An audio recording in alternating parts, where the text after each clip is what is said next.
Good morning Amboli. मी आज आंबोलीला आहे. सकाळी सकाळी प्रभात फेरीला निघालेलो आहे. हे बघा, तो पाठीमागे जो डोंगर दिसतोय तो हिरण्यकेशीचा डोंगर आहे. तिथे हिरण्यकेशी नावाची नदी उगम पावली आहे.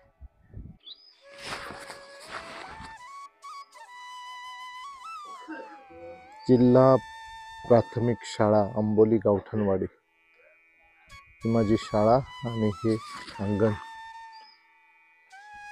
आणि हा आंबोली गाव ही माझी शाळा. 4थी पर्यंत शिक्षण माझं ह्या शाळेत झालं. चला तर एक फेरी मारून येऊया.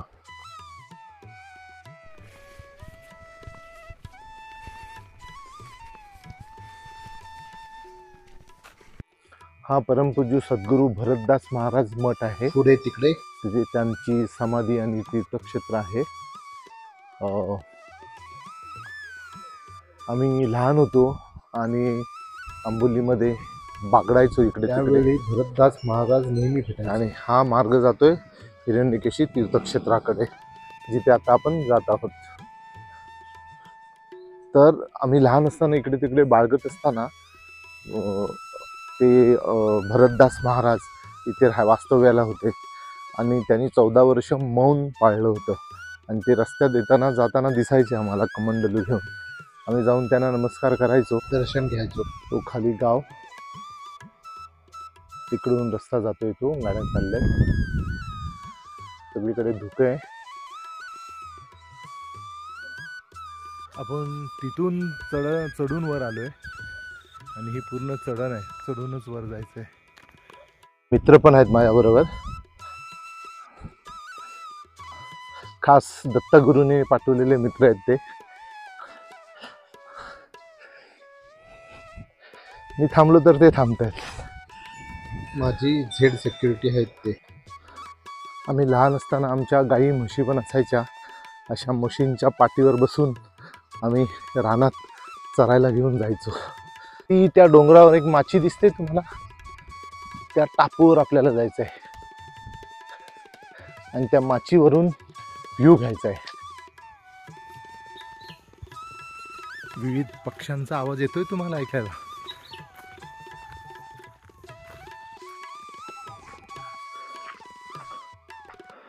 अशी ही वेरूळ असायची आणि त्या वेरुळामध्ये अळंबी, भूछत्र, मशरूम बोलतात ना, ती उगवायची. ती आम्ही काढायचो ह्या सगळ्या रानभाज्या आणि घरी आणून भाज्या करायचो. लहान असताना पूर्वी इथे राहत होतो त्यावेळी.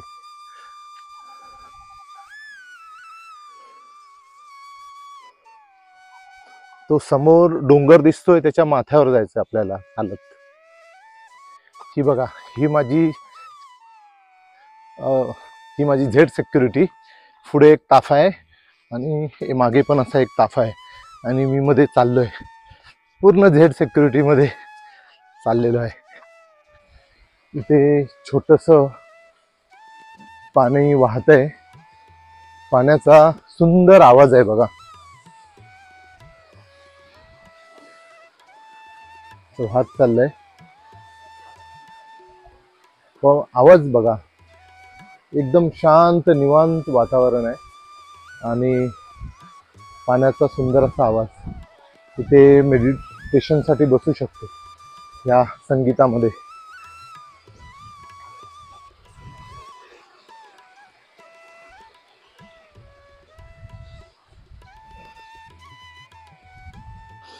आपलं डोंगर चढणं चालूच आहे. हळूहळू मजल करत वर चाललेलो आहोत.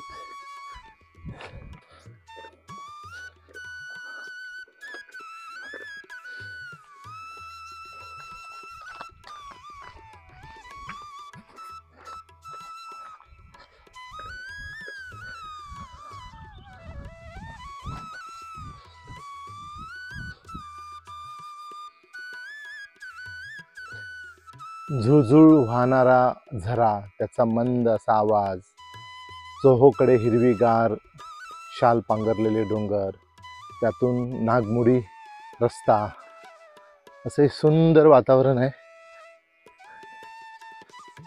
आणि मी फेरफटका मारतोय अशा सुंदर वातावरणात. भरपूर ऑक्सिजन युक्त असं वातावरण. खालून वर चढून येईपर्यंत पूर्ण दमछाक होते, पण काही नाही. हा बघा, हा शेवटचा स्पेल आहे चढावाचा.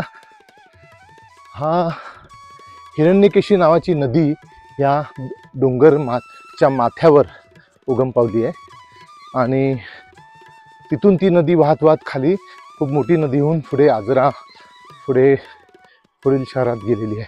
पण तिचा उगम इथे आहे. आणि जिथे उगम झाला आहे तिथे एक देवस्थान आहे, शंकराची पिंड आहे. ते तुम्हाला आता दाखवेन मी. तिथे ह्याच्यापूर्वी अनेक ऋषीमुनी साधू संतांनी येऊन तपश्चर्या केलेल्या आहेत आणि तशी ती पावन तपोभूमी आहे. हे बघा, धुकं आहे. धुक्यातून वाट काढत पुढे चाललेलो आहे. तुम्हाला दिसतंय की माहीत नाही मला. आणि बाजूने हिरण्यकेशी नदी वाहते आणि तिचा आवाज तुम्ही ऐकू शकता. सुंदर आवाज आहे, खळखळाट पाण्याचा. पक्ष्यांचा किलबिलाट पण चालू आहे आणि हिरवगार निसर्ग. अप्रतिम दृश्य आहे.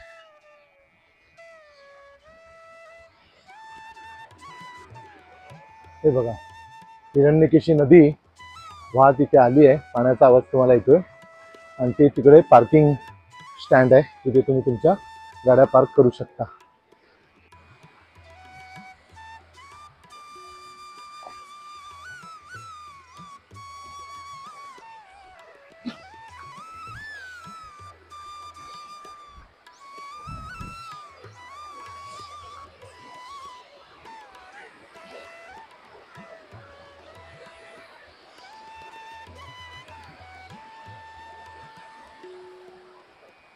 आणि हे वरून असं पाणी वाहत येते जिथून नदी उगम पावली आहे. आपल्याला समोर जायचंय. घनदाट जंगल आणि सुंदर वातावरण.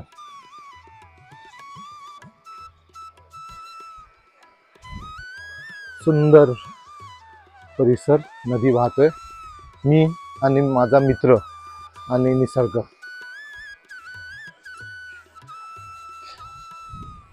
निसर्गाचा जेवढा आनंद लुटता येईल तेवढा लुटू शकतो आपण इकडे. हा बघा, हा एक आणखी धबधबा.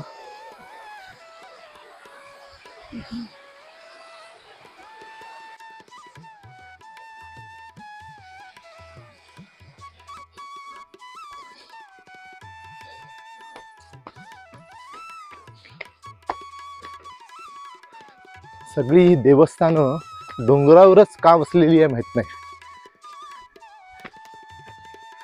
कदाचित तुम्हाला दर्शन कृपा प्राप्त करण्यासाठी कठोर परिश्रम करून वर जेव्हा तुम्ही पोचाल त्यावेळीच देव, महादेव किंवा देवी, सगळ्या शक्ती या तुम्हाला प्रसन्न होतील असं असेल कदाचित. बघा ना, आपण किती डोंगर चढून अख्खा वर आलेलो आहे. ह्या देवराईमध्ये, घनदाट जंगलामध्ये वसलेलं आहे हिरण्यकेशी देवस्थान. वर्षातून एकदा महाशिवरात्रीला इथे जत्रा होते. रात्रभर जागरण होतं. आम्ही लहान होतो त्यावेळी इथे राहायचो. त्यावेळी हाच डोंगर चढून दिवसभरात 4-5 वेळा फेऱ्या मारायचो जत्रे दिवशी. आणि खूप मोठा उत्सव असतो महाशिवरात्रीला. कधी शक्य झाल्यास तुम्ही ह्या घनदाट जंगलाच्या देवराईमध्ये असं वसलेलं सुंदर देवस्थान हिरण्यकेशी, हे फॉरेस्ट आणि हिरण्यकेशी देवस्थान.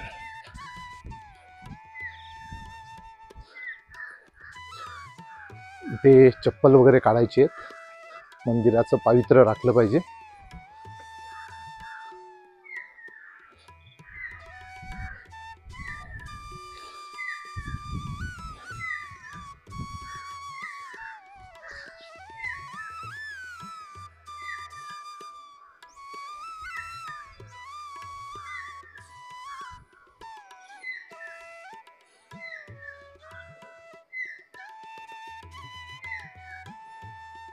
मला बॅकग्राऊंड म्युझिक द्यायची गरजच वाटत नाही आहे, कारण नैसर्गिक बॅकग्राऊंड म्युझिक चालू आहे बघा.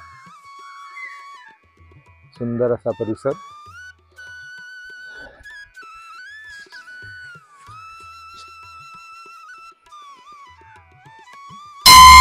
हर हर महादेव.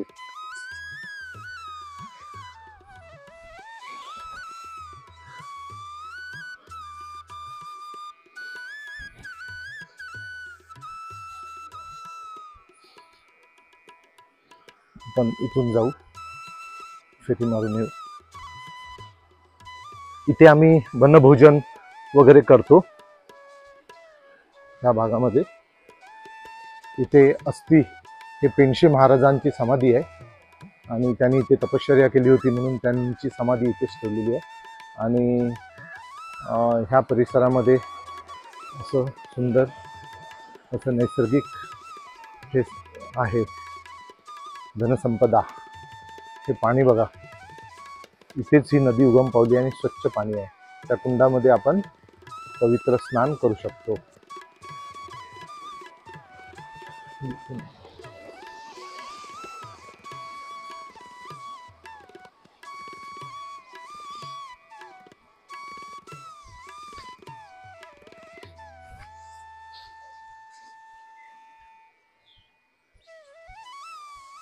गाय वासरू, कामधेनू म्हणून तिला ओळखलं जातं.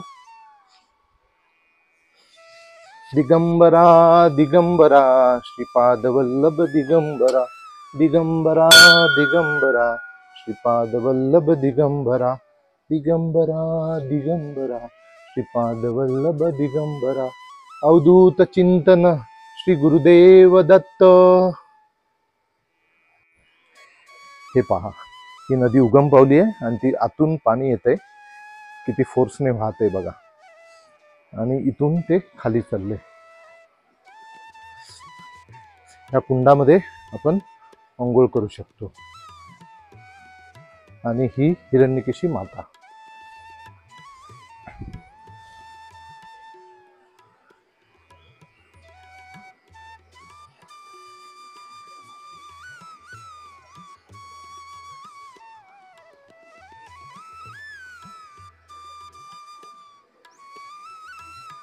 हर हर महादेव.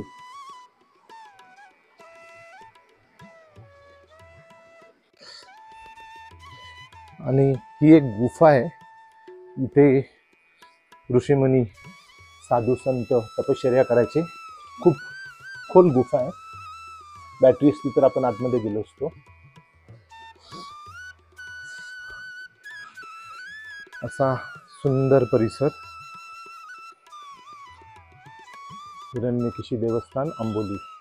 इथे एका विशिष्ट प्रकारच्या माशाची प्रजाती जी दुर्मिळ आहे ती सापडलेली आहे.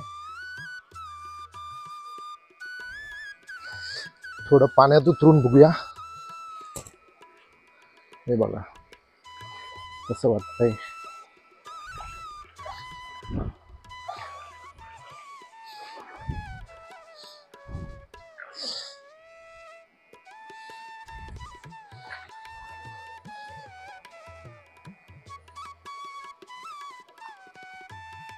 असा हा सुंदर परिसर, एकदम निसर्गरम्य निर्जन स्थान आहे आणि एकदम शांतता आहे. निवांत इथे बसता येईल. एकदम पीस ऑफ माइंड आहे. खूप सुंदर. एक तास इथेच थांबतो आणि हा व्लॉग इथेच समाप्त करतो. पुढील भाग पाहायला विसरू नका. एक नाही, अनेक आहेत बघा. भरपूर पायावर जडलेली आहेत. सगळ्यांना काढून टाकावं लागेल.